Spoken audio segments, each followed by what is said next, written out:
Ассалому алейкум достор, бул Шок Факт каналы. Сиз эгер дүйнө жүзүндөгү кызыктуу маалыматтардан, кызыктуу факттардан кулагдар болгуңуз келсе, бул каналга сөзсүз жазылыңыз.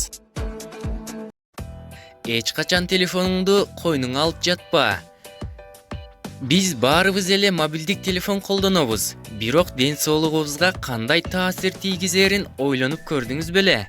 Ойлонбосоңуз, бул маалымат сизди шок кылышы мүмкүн. Жакында америкалык изилдөөчүлөр уктап жаткан адамдын жанындагы мобилдик телефон аны жаман түштөрдү көрүп, өнөкөт уйкусуздукка алып келерин аныкташты. Сурамжылоого катышкан адамдардын 4/3-ü телефонду жазданып уктаарын айтышты.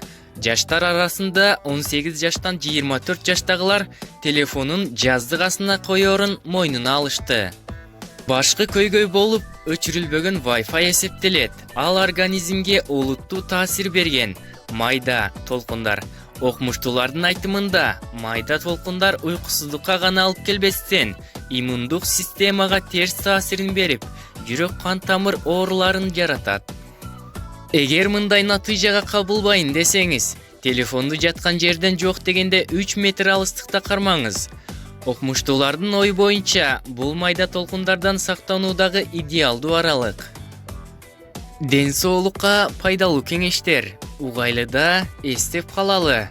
Бутту бүгүп же боортокто олтуруу. Мындай отурууда кан тамырлар кысылат.